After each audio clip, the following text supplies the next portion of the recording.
Bonjour et bienvenue à Deuxième Porte à gauche, le balado des gens qui savent en tout temps où se trouvent les toilettes. Mon nom est Camille Lemay et dans l'épisode d'aujourd'hui, on reçoit non pas un, mais deux invités. Vous vous souvenez peut-être, il y a quelque temps, on a reçu Jacques Baudreau, qui est un homme stomisé, qui était venu parler de son expérience personnelle, mais aussi de son rôle de président de l'association des stomisés de Richelieu-Yamaska.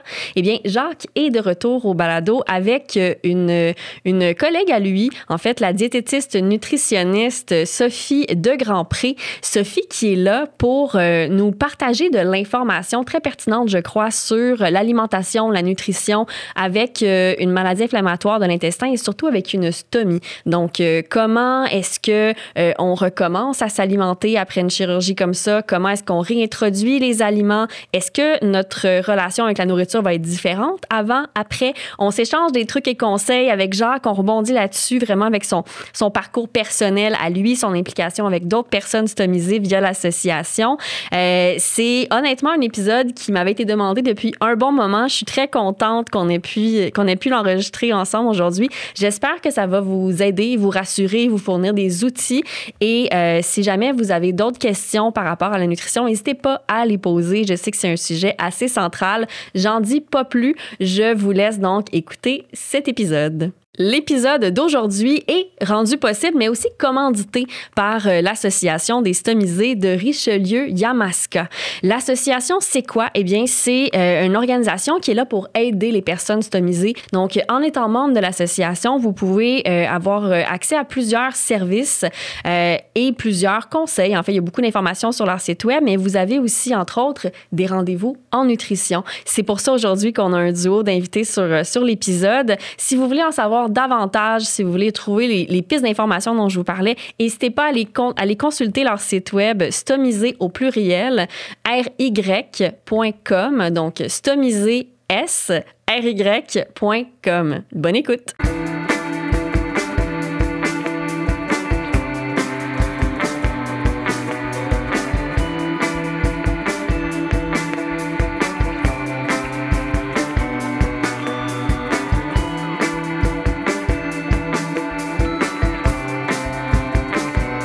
Jacques, Sophie, bonjour. Bonjour. Je suis vraiment contente de vous avoir aujourd'hui. On a un duo. Pour les gens qui ont écouté tous les épisodes du balado, vous avez déjà vu Jacques sur le balado. Jacques, tu es président de l'Association des stomisés de Richelieu-Yamaska. C'est ça. Tu étais passé l'an dernier sur le podcast pour nous parler de ton histoire personnelle à toi, comme personne stomisée, mais aussi de l'association dans laquelle tu es bien impliqué avec les projets que vous menez. Et un de ces projets-là, c'était de l'accompagnement du côté nutritionnel pour les personnes stomisées de votre association. Et tu m'as parlé de Sophie de Grandpré, qui est diététiste nutritionniste. Oui. Sophie, je suis très contente que tu sois là aujourd'hui. Merci. C'est vraiment le fun d'avoir accès à des spécialistes qui ont vraiment une connaissance ou une pratique qui est orientée vers les gens, en fait, la pratique des gens qui nous écoutent en ce moment. Fait que souvent, on a des personnes qui ont une maladie inflammatoire dans l'intestin et ou une stomie, parce qu'elles ne sont pas toutes stomisées, mais on court un peu ça aujourd'hui. Je suis contente de vous avoir avec nous en studio parce qu'on va pouvoir finalement parler d'alimentation. C'est un sujet qui est très central pour les personnes qui vivent avec soit une stomie ou encore une maladie inflammatoire de l'intestin.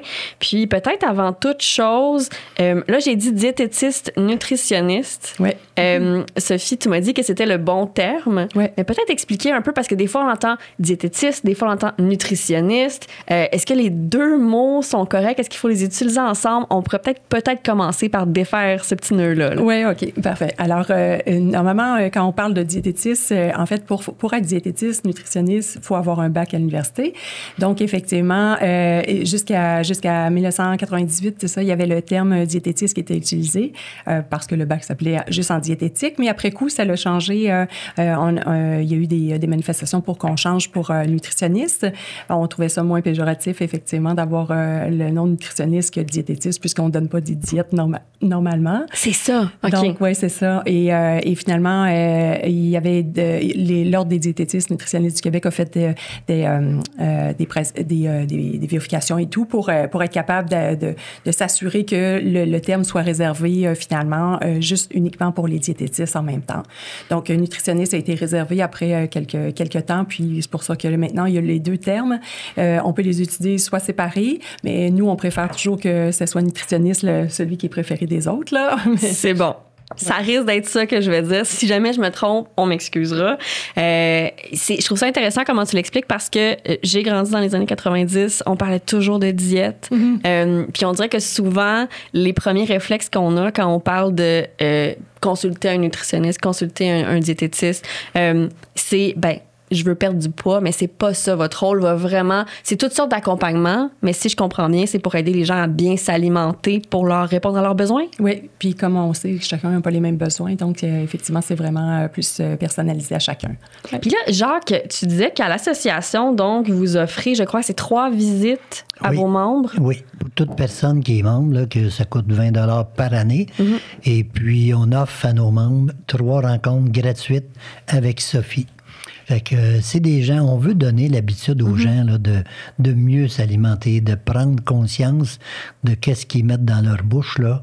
Est-ce que c'est bon pour eux autres ou c'est néfaste?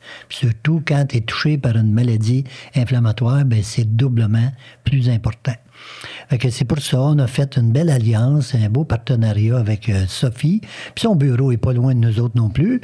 Les personnes peuvent y aller à pied quasiment. Okay. Fait que, oui, puis c'est vraiment agréable. Moi, les personnes là, qu'on a référées à Sophie, la majorité sont enchantées de la rencontrer pour recevoir tous ses conseils puis tout l'intérêt qu'elle y met là-dedans. Là. C'est vraiment une passionnée de la nutrition. Parce que ça montre qu'il y a un besoin. Je pense qu'au Québec, c'est souvent ces soins-là, il faut aller les chercher par soi-même ou via des associations ou encore au privé. Mais si je me trompe pas, en Europe, ça vient dans l'espèce de package de on te diagnostique une condition comme une maladie inflammatoire de l'intestin. Tu as un suivi qui est fait du point de vue nutritionnel. Ici, c'est moins le cas. Des fois, on l'a quand on est hospitalisé, mais c'est à court terme. Comment est-ce que ça fonctionne, par exemple, Sophie, quand tu reçois un nouveau client, un nouveau patient qui vient te voir? Est-ce qu'il y a une espèce de suivi qui est le même pour tous? Est-ce que c'est du cas par cas? En fait, avec l'association, on a convenu que eux prenaient les inscriptions des gens, des membres de bord pour s'assurer qu'ils étaient membres. Là. Et après coup, effectivement, nous référaient avec... on a une feuille pour travailler ensemble. Puis après coup, quand je les rencontre la première fois, chacun n'est pas référé pour la même chose. Donc, parfois, c'est pour des stomies, oui, mais d'autres fois, effectivement, c'est quelqu'un qui a déjà eu qui a la maladie Crohn ou une colite ulcéreuse, mais qui n'est pas stomisé nécessairement. Donc, c'est pas uniquement des gens avec des stomies. Et puis après coup, souvent, les gens, même si on a la stomie, mais la stomie, ça va bien, mais que c'est quelqu'un qui a appris qu'il avait le diabète, que c'est nouveau dans sa vie, c'est aussi ça. C'est pas que, effectivement, mais ça fait partie de la rencontre. Oui, c'est ça, de la rencontre. Fait que chacun, c'est différent pour chacun. On prend la personne où elle est, puis on essaie de voir, d'évaluer qu'est-ce qu'on peut faire pour l'aider, puis lui donner des meilleurs outils pour avancer, puis que ce soit plus intéressant après pour sa santé de façon générale. Là, ouais. On les rend autonomes. Oui. On les aide peut-être à justement avoir plus d'énergie, une meilleure alimentation. Parce que souvent, dans ces maladies-là aussi, il y a des gens qui sont dénutris. Oui, c'est ça aussi. Il y a la dénutrition aussi à travers ça. Puis souvent, il y a la peur aussi de se réalimenter. Après, on voit que les gens n'osent pas ou ils sont partis avec la feuille de l'hôpital qui avait eu un amphibie résidu puis qui n'ont jamais réintroduit parce qu'ils pensaient que s'ils réintroduisaient, il y aurait eu plus de problématiques. Alors, il y a aussi ça, là. Ah, ça j'aimerais ça qu'on en parle. Parce que, bon, je suis sur différents groupes de discussion aussi sur Facebook. Les gens posent des questions, que ce soit pour une maladie inflammatoire ou pour une stomie. On dirait qu'on se fait donner beaucoup d'informations comme patient, surtout quand on sort de l'hôpital après une chirurgie. On dirait qu'on a tellement de rendez-vous de suivi. On vient d'avoir une anesthésie générale, donc des fois, la mémoire est pas toute là, la concentration non plus. Puis à ça vient s'ajouter qu'est-ce que je peux manger ou dois manger. Puis comme tu l'as mentionné, il y a le fameux feuillet qui est là pour nous aider. On se le cachera pas. Il faut recommencer à manger graduellement. Mais je pense que des fois, il y a la question qui revient, c'est on m'a dit il y a 5 ans, quand j'ai eu ma chirurgie, qu'il fallait que j'évite une liste incroyable d'aliments. Ben, est-ce que c'est encore le cas? Est-ce que je peux réintroduire ces aliments-là? Si je comprends bien ce que tu me dis, on peut les réintroduire pour la plupart, mais il y a une façon de faire, c'est ça? Oui, c'est ça. Il y a une façon de faire. Puis effectivement, chacun ne réagit pas de la même façon. Mais normalement, si c'est 5 ans après, des fois, c'est un peu triste quand j'entends que c'est 5 ans après. Parce que je me dis, toutes ces années-là, peut-être que la personne s'est privée des aliments qui auraient été capables de digérer et d'assimiler à ce moment-là. Donc, mais effectivement, la liste qui est donnée en sortant de l'hôpital, c'est une liste qui est protectrice. Puis c'est les aliments qui sont plus problématiques pour la majorité des gens en sortant, puis après la chirurgie. Mais après la chirurgie, c'est bien sûr qu'il y a l'histoire de cicatrices à l'interne puis à l'externe qu'il faut qu'on donne du temps pour que ça guérisse. Donc, c'est pour ça que c'est protecteur. Mais après, la réintroduction, si c'est au niveau du côlon que l'opération a été faite, c'est sûr que la réintroduction peut être plus rapide parce que la tolérance est meilleure généralement. Puis quand c'est au niveau de l'iléon, bien là, effectivement, on voit que c'est 6 à 8 semaines qu'il faut faire attention un peu plus. Puis après ça, on peut réintroduire effectivement. Puis on réintroduit un aliment à la fois. Puis justement pour savoir est-ce que je le tolère bien, puis est-ce que ça va bien. Puis en le faisant comme ça, bien, on peut éliminer moins de choses, puis on peut réintroduire beaucoup plus de choses, justement, beaucoup plus d'aliments. Ouais. C'est sûr, Jacques, dans les gens que vous accompagnez justement à l'association, tu dois en entendre des histoires aussi de personnes qui ont peur peut-être de recommencer à manger. C'est régulier, là. Tu sais, quand quelqu'un était pris avec la maladie de Crohn puis la colite ulcéreuse, c'est difficile là, de vraiment gérer son alimentation parce que tu es beaucoup plus restreint à ce moment-là. Mais une fois que tu es opéré, quand la maladie n'est plus là, comme a dit Sophie, que ce soit au niveau du côlon, bien, tu peux te permettre plus de choses parce que là, tu as plus long d'intestin là, pour l'assimilation et tout. Mais quand tu as juste le petit intestin, ben c'est rapide. Là. Tout ce que tu manges, tout ce que tu bois, là, ça sort dans le sac, c'est pas long. Là. Fait que c'est pour ça qu'il faut être guidé de façon professionnelle. Puis nous, ben, on peut pas se permettre en tant que patient de dire, ben moi, j'ai le droit à ça, puis toi, tu as le droit. Non, c'est que ça dépend beaucoup. Puis Sophie, ce que j'aime beaucoup de elle, c'est qu'elle prend le temps d'analyser ta prise de sang. C'est important de voir dans le sang qu'est-ce qui manque. Est-ce que tu manques de protéines? Comme moi, là, depuis que je l'ai rencontré, j'ai rajouté dans mes céréales des protéines en poudre, là, tu sais, là, pour avoir moins faim ou être mieux nourri, autrement dit. Puis ça paraît, là. Elle m'a fait rajouter du lait sans lactose. Tu sais, ça, j'en buvais pas du lait parce que tout le monde dit faut pas boire de lait. Mais là, quand elle m'a dit sans lactose, ben j'ai dit peut-être que ça pourrait être bon. Tu sais, fait que j'ai rajouté des petites choses de même. Puis ça fait une différence. Moi, je pense que ça nous soutient plus. Puis c'est bénéfique pour notre santé. Là, c'est surtout ça là, qui est important. Puis de passer par la professionnelle dans la nutrition, c'est tellement large le sujet de nutrition. Là. Oh, c'est très compliqué, très complexe. Il faut qu'on aille affaire à quelqu'un qui s'y connaît. Là. On peut pas se fier ses commentaires d'un puis de l'autre. Là. Non, c'est ça. Puis je pense qu'il y a un élément que j'aime beaucoup. Nutritionniste, diététiste. Moi, je viens de l'école, justement, comme je disais, on parle de diète, de ci, de ça. Les premières fois où je rencontrais à l'hôpital des diététistes, on dirait que je leur mentais sur ce que je mangeais parce que je me disais, elles vont me juger. Parce que dans ma tête, c'est des gens qui faisaient des diètes. Fait que là, je disais, bon, mais si j'ai mangé 8 choses, je vais en nommer 6. Puis, on dirait que, justement, avec la maladie, quand ça a été plus sérieux, puis que là, justement, j'étais, moi, dénutrie, je me souviens d'appels avec la nutritionniste au téléphone où elle me demandait, ben, qu'est-ce que tu manges? Puis là, racontait tout dans les moindres détails, puis de l'entendre, me dire sans jugement, puis t'es capable de digérer ça? Puis je disais, en ce moment, oui. Elle disait, OK, bien, vas-y. Puis ça a été vraiment une approche de, on a souvent, encore une fois, la vieille mentalité de, la nutritionniste est là pour enlever des aliments de ton alimentation. Ouais, puis maintenant, ce que j'aime beaucoup de la nouvelle approche, puis ça semble être ça que tu décris, c'est le oui et. Donc, OK, tu peux manger tes céréales le matin, mais qu'est-ce que tu peux rajouter dedans pour qu'elles soient plus nourrissantes, que tu te sentes plus comblé, que tu aies de l'énergie et tout ça? C'est un peu ça l'approche que tu as. On part avec les aliments que les patients, après leur sortie de l'hôpital, justement, mangent parce qu'on leur dit que c'est correct et petit à petit, on en ajoute d'autres pour diversifier. C'est un peu ça. C'est un peu ça, mais c'est aussi le fait qu'à prime abord, avant les opérations et tout ça, ça reste que chacun a des choix puis des goûts alimentaires qui sont différents. Hein? Et il y a aussi ça qui rentre en ligne de compte. C'est pas parce qu'il y avait quelque chose dans la liste que ça veut dire que la personne va aimer. Fait que souvent, c'est que quand les gens, par exemple, pour les produits laitiers, quand les gens voyaient qu'il était marqué dans les produits laitiers de faire sans lactose, ben les gens enlevaient tous les produits laitiers.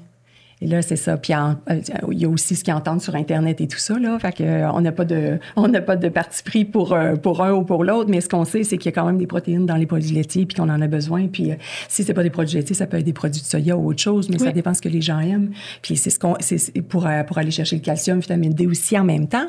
Donc, on essaie de voir avec la personne si vous avez enlevé tous les produits laitiers, OK, on peut-tu réintroduire quelque chose qui serait plus à votre goût puis qui correspondrait à votre santé aussi en même temps, mais qui pourrait nous aider à potentialiser justement l'énergie puis l'alimentation de façon générale pour la santé, là. Oui, puis on dirait que des fois, ton corps te dit aussi ce dont tu as besoin. Mm-hmm. Moi, quand je suis sortie de l'hôpital, m'hydrater, c'était bien compliqué. Ouais. J'avais beaucoup de misère. Je prenais beaucoup d'antibiotiques. L'eau, ça goûtait le métal. Tout goûtait un peu dégueulasse. Ouais. Le lait, je devais boire 1 litre par jour. Dans le temps où j'étais en sous-poids, là, je pense que ça m'a beaucoup aidé. Oui, voilà, c'est ça. Mais ça hydrate beaucoup. Oui. Puis c'est plein de protéines, justement, de vitamines et tout ça. On dirait que c'est comme ton corps, à un moment donné, il te le dit, puis avoir le soutien. Je pense que j'avais posé la question à l'époque, justement, à la nutritionniste au téléphone. J'avais dit, là, c'est normal, j'ai toujours envie de boire du lait. Puis c'est ce qu'elle m'avait dit. Écoute, en ce moment, pour toi, là, c'est bénéfique. Ouais. C'est bénéfique, ça passe, ça t'hydrate. C'est ça, voilà. Vas-y. Fait que c'est vraiment important d'avoir accès justement à ces professionnels-là qui viennent te mettre d'un point de vue scientifique, d'un point de vue des connaissances qu'on a, d'un point de vue médical, parce que vous êtes formé aussi. C'est pas une personne qui s'improvise. Non, c'est ça. Diététiste, nutritionniste. Il faut vraiment avoir une formation complète universitaire. Si on avait à passer justement les principales craintes des patients quand ils sortent de l'hôpital, qu'ils ont nouvellement une stomie ou encore depuis quelques années, ou les patients en maladies inflammatoires dans l'intestin, on a parlé des produits laitiers, du lactose et tout ça. Les fibres aussi, je suppose, doit être une crainte qui revient? Bien, dans un premier temps, comme surtout les gens qui ont eu la maladie Crohn ou les colites qui se sont fait dire pendant des années, effectivement, avant l'opération, de ne pas prendre effectivement des fibres parce que ça peut irriter encore plus aggraver la situation, c'est ça, à ce moment-là, quand on est en crise, comme vous le savez. Là. Oui. Mais effectivement, puis là, quand ils sortent de l'opération, là, ils demandent, ils vérifient avec le médecin, puis le médecin, ils disent, vous allez pouvoir tout réintroduire. Là, les gens se sentent incertains aussi par rapport à ça. Là. Fait que souvent, les gens décrivent, là, ça se peut pas qu'ils me disent ça, puis qu'il y a de ça quelques mois avant l'opération, je pouvais rien manger ou je pouvais pas manger tout ce que je voulais. De toute façon, ça passait pas. Fait que c'est la crainte d'avoir mal, c'est sûr, après l'opération quand même, qui est là. Puis on voit que effectivement, quand les gens, c'est sûr que les premières recommandations, comme on dit quand on sort de l'hôpital, là, on parle de faire attention au gazogène, justement pour pas étirer trop le tube digestif, la partie qui est vers la sortie, là, où il y a eu la stomie. Et donc, juste le temps, effectivement, que ça cicatrise.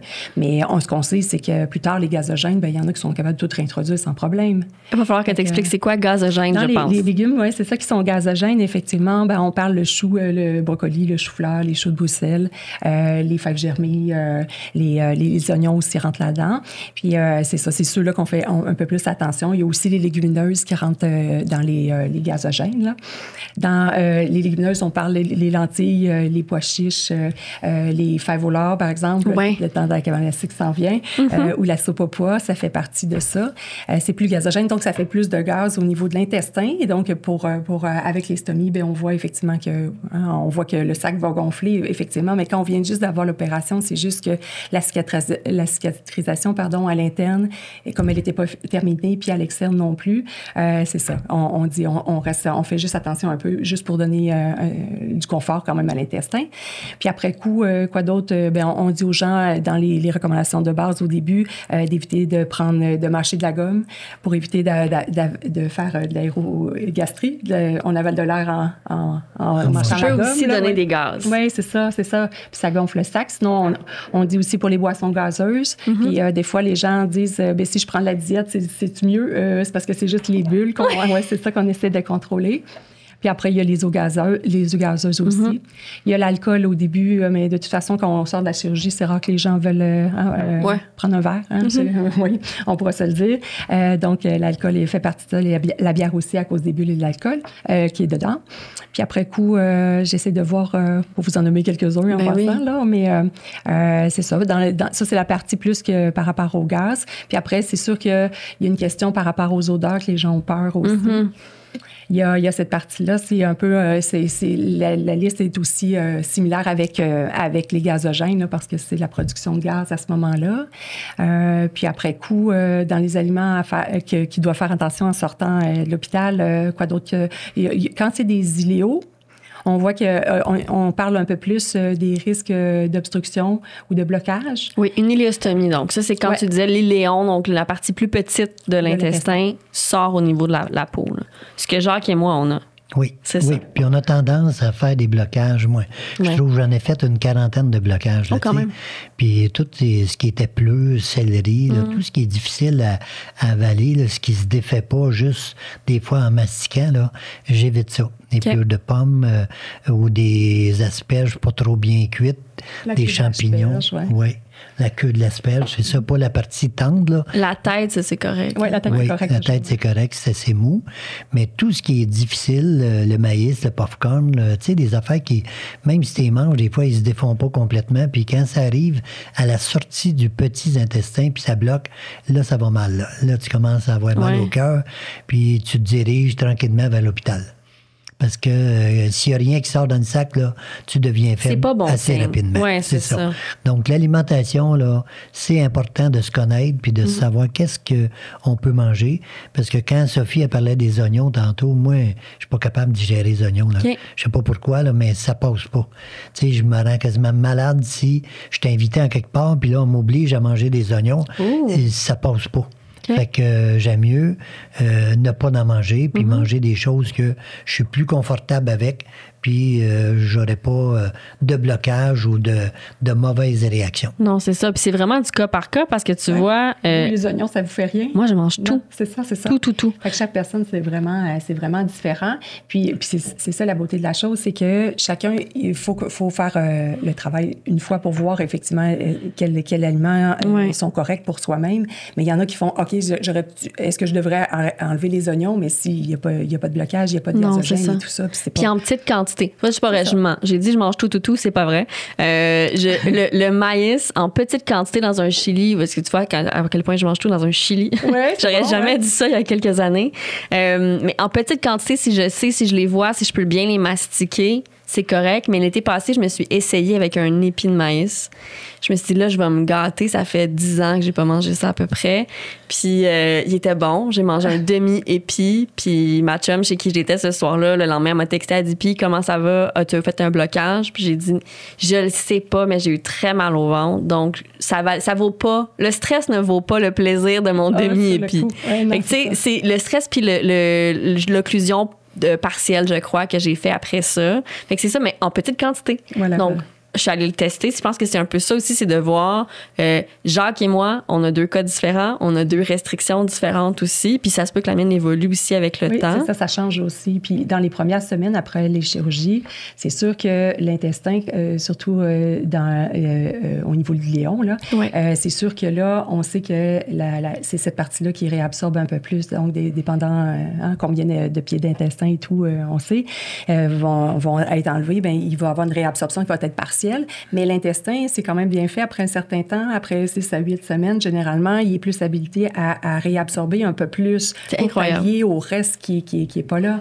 Et c'est pour ça qu'il y a certains aliments au début qu'on n'est pas capable. Puis il faut les réessayer. Des fois, ça ne veut pas dire parce que les premières fois qu'on a essayé, après 6 à 8 semaines qu'on a essayé quelque chose, que ça n'a pas bien été.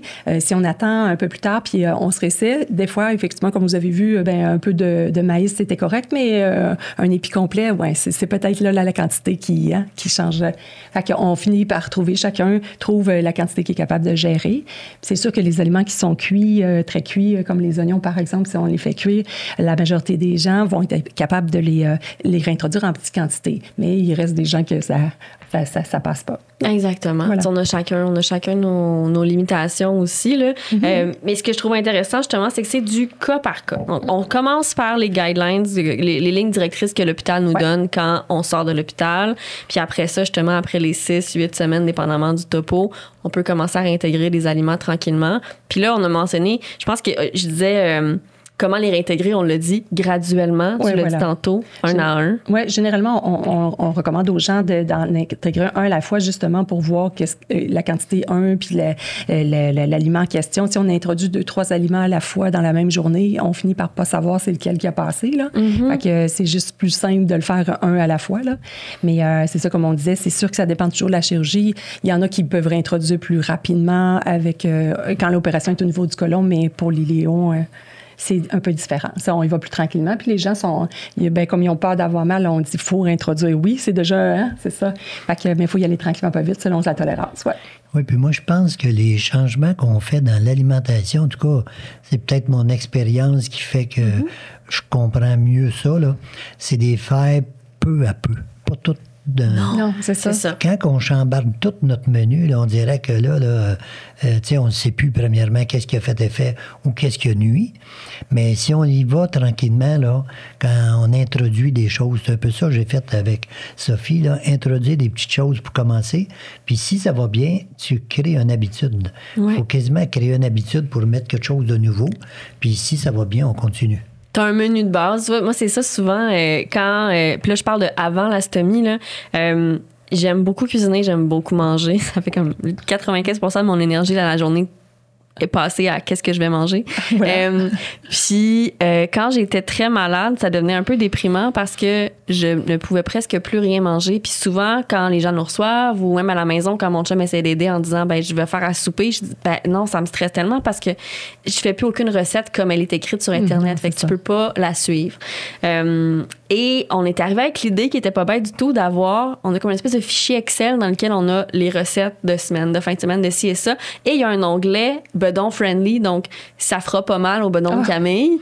Puis c'était des trucs vraiment de base, là. Donc les 5-6 aliments que j'étais capable de manger à ce moment-là, patentés de façon différente. Mais si justement, après ça, en réinsertion, on prenait ces 5-6 recettes-là, on rajoutait un nouveau légume une journée, une nouvelle protéine le jour d'après. Avec les saucisses, c'était stressant au début parce que mes infirmières m'avaient dit il y a beaucoup de blocage avec les saucisses. Mais tu sais, la première fois, OK, on va enlever la peau juste pour voir un peu. Parce que c'est la peau, justement, autour qui est plus à risque. Là, c'est pas la viande à l'intérieur, c'est ça.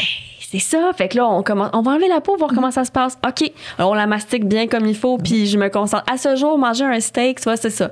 Moi, un steak, je vais le manger. Mais je le dis, c'est vraiment plus ce que je préfère parce que je suis tellement tout le temps en train de mastiquer pour être sûre que je n'ai pas une petite boule de nerfs ou de résidus qui se défait pas assez. C'est ça. Fait qu'il y a des aliments que je pourrais les manger. Mais la concentration puis l'espèce de nervosité qui sont accompagnées par ces aliments-là, si je suis invitée à souper quelque part puis qu'on me sert un steak, je vais le manger. Je garde une petite napkin, comme ça, si jamais il y a une boule, je me dis, hey, j'aime mieux dormir ce soir que d'y penser toute la soirée. On laisse la petite boule dans la napkin, mais on s'adapte comme ça, mais c'est pas impossible.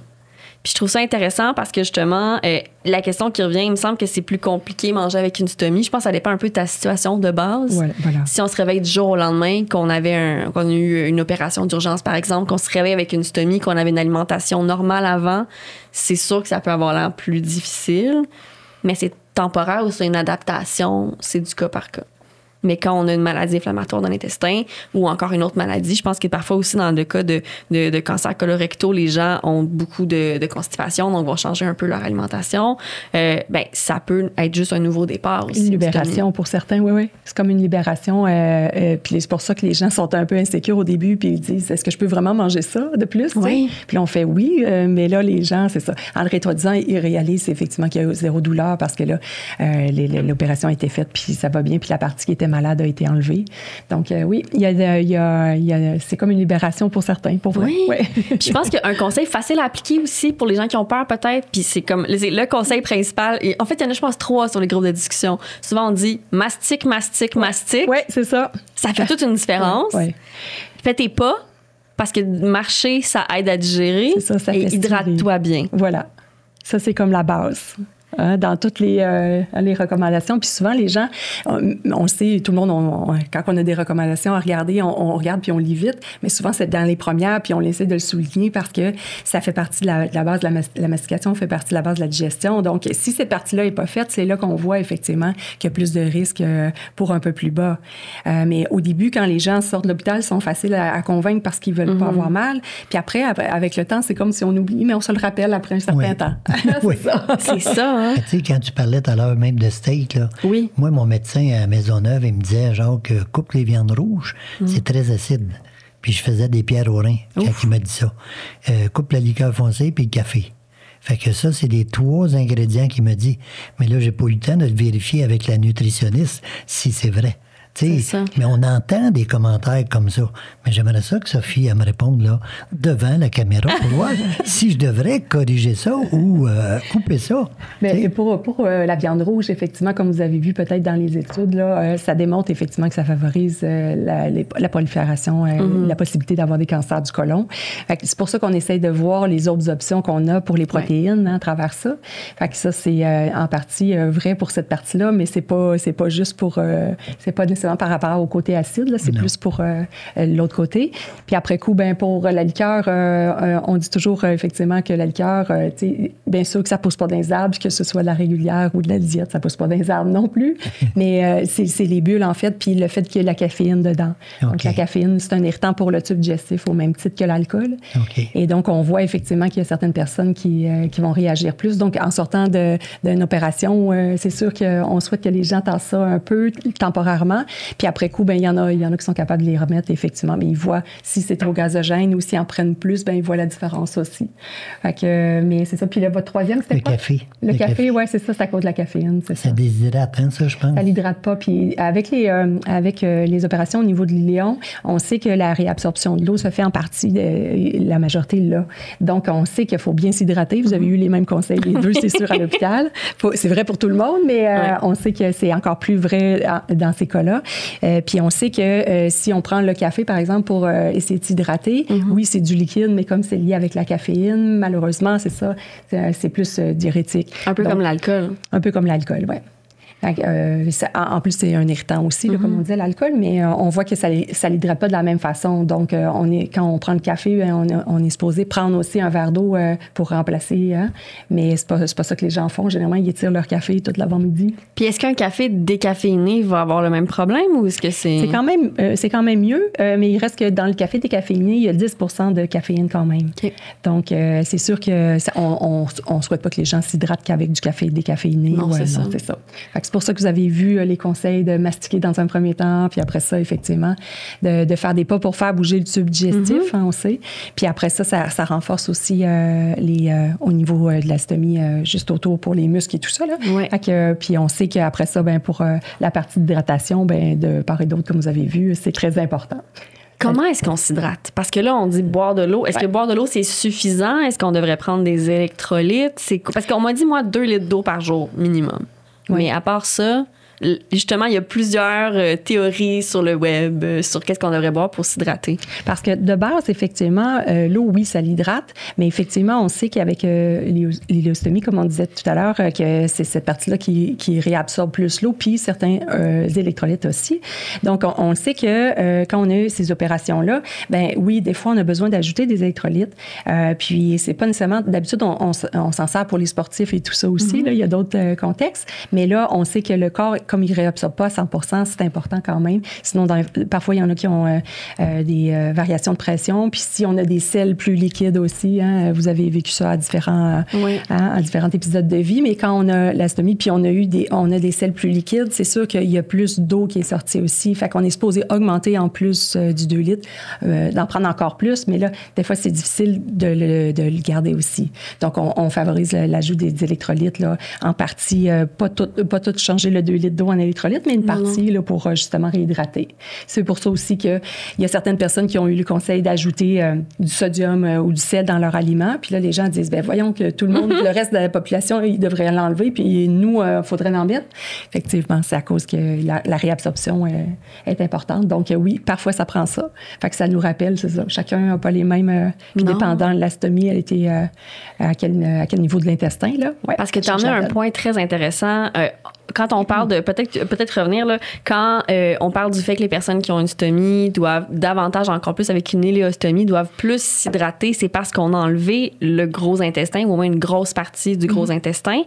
Et c'est là qu'une bonne partie de l'eau est absorbée. Tout à fait. Donc, sans ça, le reste de notre corps doit s'adapter pour absorber plus, mais il faut lui en donner plus, c'est ça? Faut avoir... c'est ça, il faut y en donner un peu plus. Puis c'est parce que les sels, vous aviez remarqué que les sels n'étaient pas nécessairement des sels comme formés.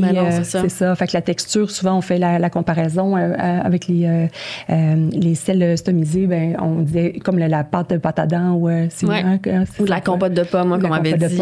C'est ça.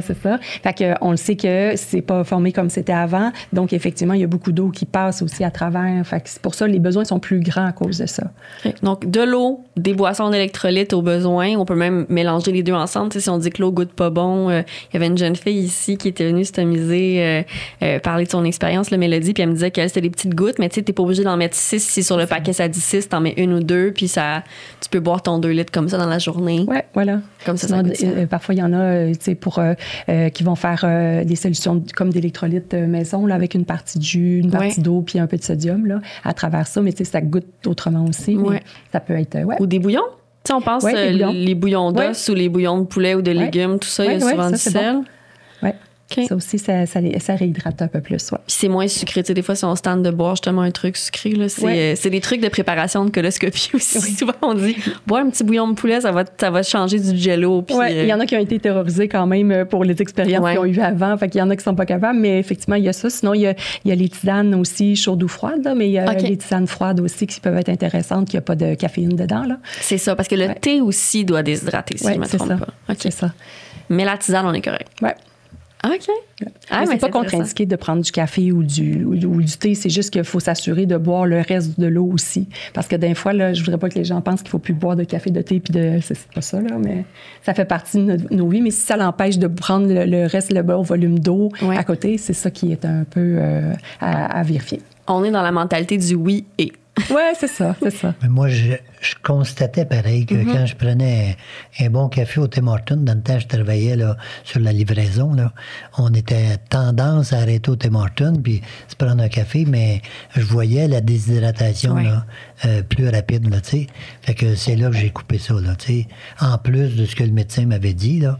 Mais c'est ça, des fois, on a des commentaires d'un puis de l'autre, puis on ne sait pas exactement qu'est-ce qu'il faut faire, là. Ben non. C'est pour ça qu'on a besoin des fois de la nutritionniste pour aller au fond des choses, puis le vérifier, puis se le faire confirmer aussi, là. Oui. Ah non, mais je pense qu'on confirme beaucoup de choses aujourd'hui. C'est très utile comme épisode. Puis je suis contente parce que souvent, quand j'ai parti le balado, je suis allée sur des groupes de discussion, je disais, bon, on part un balado, de quoi vous voulez qu'on parle? Puis souvent, la première chose à chaque fois que je posais la question, la première chose qui était demandée, c'était l'alimentation, la nutrition. On ne sait pas par où prendre ça. On se fait dire de ne pas manger de fibres. Après ça, on se fait dire qu'il faudrait manger plus de fibres. Puis est-ce qu'on évite les épices? Est-ce qu'on en rajoute? Comment est-ce qu'on fonctionne? C'est vraiment important. Je trouve ça très, très le fun que tu sois là aujourd'hui parce que, tu sais, moi, ce que je retiens aussi, c'est l'hôpital a raison de vous dire le temps de la guérison, on fait attention, mais votre corps va se rétablir et vous allez pouvoir recommencer à mettre d'autres aliments. Puis si je me trompe pas, tu sais, un corps en santé, c'est aussi un corps qui est alimenté de façon diversifiée. Oui, tout à fait. Fait que c'est important. Oui, c'est ça. Puis quand les gens arrivent en nutrition, ils arrivent avec un bagage de connaissances, puis de goût, puis de préférences. Hein? Et c'est pour ça, de la façon qu'on fonctionne, on part de où les gens sont actuellement pour pouvoir améliorer la situation. Puis les gens ont peur de dire... souvent, il y a des gens qui m'ont dit, en sortant du bureau, qui n'avaient peur d'avoir à manger du tofu parce qu'il n'y avait pas le tofu. On comprend que c'est pas nécessairement... Hein, si les gens n'aiment pas ça, c'est pas ça qu'on va essayer de jouer avec des choses qu'ils aiment justement pour favoriser l'adhésion. Là, c'est bien ça. Là. C'est vrai, ça, c'est une approche que j'ai remarquée à l'hôpital. La première fois que j'avais été hospitalisée, la nutritionniste est rentrée dans ma chambre, elle m'avait dit, bon, toi, qu'est-ce que tu manges? Puis dans ma tête, je pense que j'avais répondu, c'est pas à toi de me dire quoi manger. Ouais, c'est ça. Elle m'avait dit, ben on va partir de toi, qu'est-ce que tu es capable de manger? Après ça, on va te faire un menu. Tu sais, c'est vraiment, c'est pas de penser qu'on va nous forcer à manger du tofu ou qu'on va manger, je sais pas moi, des champignons tous les jours parce que c'est bon pour nous. C'est pas ça. C'est vraiment de voir avec ce qu'on aime. Puis aussi, tu sais, je pense qu'il y a l'aspect aussi monétaire dans la nutrition qui est intéressant de voir.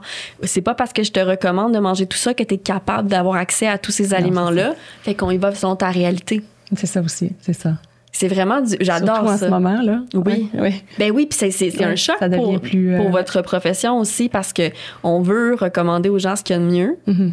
C'est pas toujours possible pour tout le monde, mais il y a moyen, je pense, de s'adapter avec des conseils de professionnels pour aller chercher. Oui, il y a des plans B on peut trouver, puis effectivement, pour aller chercher toutes les vitamines et minéraux quand même dans les aliments, puis effectivement, d'aller chercher tous nos groupes alimentaires quand même. Oui. Ah, c'est super. Et franchement, je pense que je trouve ça le fun de voir qu'il y ait des initiatives à plus petite échelle, justement, locales, régionales, qui permettent aux personnes d'avoir accès à des soins comme ça, qui sont pas toujours possibles d'avoir à l'hôpital ou avec notre première ligne de santé. Ce qui m'amènerait à parler peut-être, la dernière fois que tu es venu ici, Jacques, tu nous as teasé, si je peux bien dire en bon français.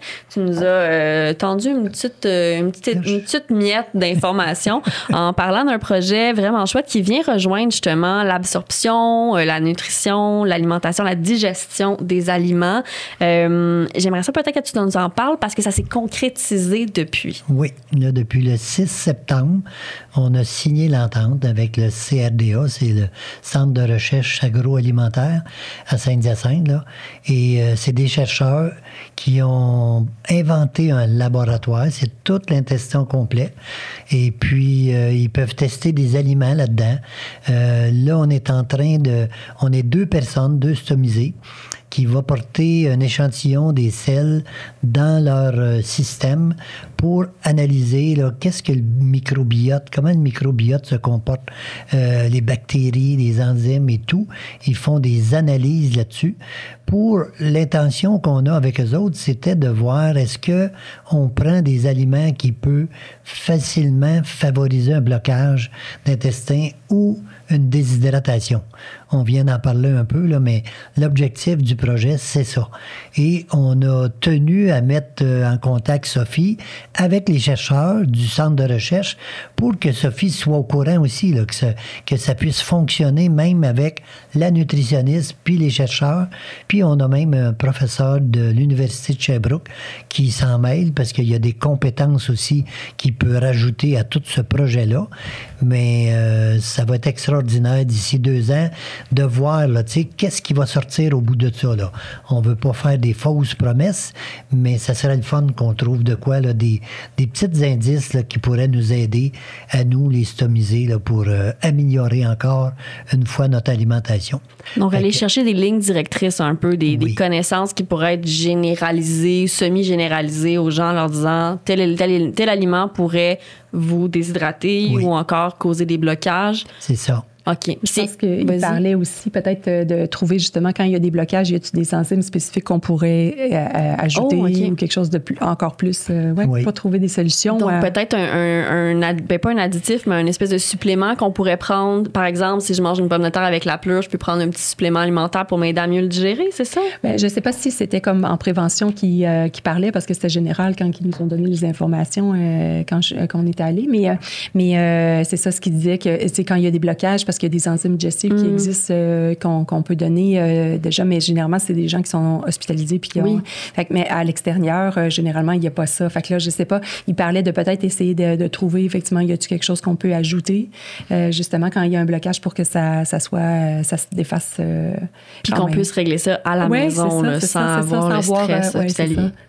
C'est génial. Oui, puis c'est difficile de se prononcer pour les chercheurs. Ben oui. Parce qu'eux autres, dans leur tête, il y a beaucoup de choses, là. Oui. Tu sais, c'est complet, là. On n'est pas là, nous autres, mais tout ce qu'on veut, c'est d'améliorer notre santé, là, tu sais, en faisant un projet comme ça. Puis superviser ou que Sophie collabore, bien, c'est intéressant parce que autant pour elle, quand elle va rencontrer nos membres ou les gens qu'on lui réfère, ben elle va être mieux préparée que n'importe quel autre nutritionniste, je pense, avec tout ce qui vont sortir dans les recherches, là. Je veux pas m'avancer sur tous les petits détails, là, parce que c'est complexe. Oui, puis c'est les premiers balbutiements. C'est un Oui. petit échantillon pour le moment. Vous êtes 2, vous allez être plus nombreux. On va monter à 5 au mois de mai. Il va y avoir 5 échantillons. Puis c'est un projet de 2 ans, là, tu sais. Fait qu'on vient de commencer. Fait qu'on va monter à 5 au mois de mai. Puis après ça, un peu plus tard, on devrait être 30. 30 qui va apporter des échantillons aux chercheurs. Là, présentement, on dirait qu'ils sont après ajuster leur machine avec 2 personnes. Parce qu'ils vont un petit peu sous forme de découverte. Ils découvrent aussi là, qu'est-ce qu'ils veulent faire comme projet avec nous autres.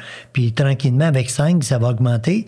Et à 30, bien là, il faut qu'ils soient prêts. Il faut qu'ils soient capables de savoir tout de suite qu'est-ce qu'on fait avec l'échantillon. Parce que nous autres, ils nous ont dit, si l'échantillon, il gardait, mettons, 6 mois ou à long terme, il n'y a plus de bactéries dedans. Les bactéries meurent. Fait que il faut qu'ils regardent tout de suite, là, quand l'échantillon vient de sortir du corps, qu'est-ce qu'on a mangé 2 jours avant, puis qu'est-ce qui sort dans le sac, puis là, eux autres, ils analysent tout ça. Avec qu'est-ce qu'on a mangé, qu'est-ce qui sort. Fait que qu'est-ce qui va sortir au bout de ça d'ici 2 ans, je ne sais pas. On le sait pas. Puis c'est très complexe, comme tu disais. Là. Ils reproduisent vraiment chacune des étapes du système digestif en laboratoire. C'est ça. C'est ça. C'est incroyable. Non, mais c'est un beau projet que je t'avais annoncé, mais c'est concrétisé, là. Tu sais, c'est en marche, là. On a pour 2 ans à faire toutes ces petites recherches-là, là, et puis on espère, là, de trouver quelque chose d'intéressant pour l'avenir, là, de la santé des gens. Puis même, tu sais, dans leurs recherches, ils pourraient aussi bien trouver quelque chose qui est avantageux pour les diabétiques. Il y a toutes sortes de choses qu'ils peuvent trouver, là.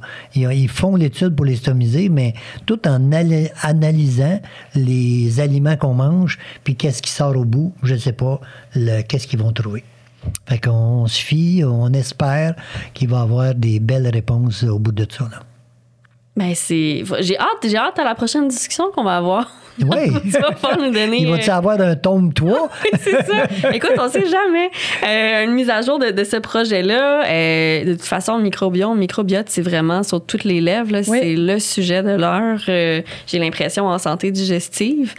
Tant mieux si on est capable de soutenir des initiatives ici même au Québec qui s'y intéressent. Puis qui sait, c'est un service de plus qui va être donné aux personnes stomisées. C'est très confidentiel. Hein? On est 2 là, qui va porter les échantillons.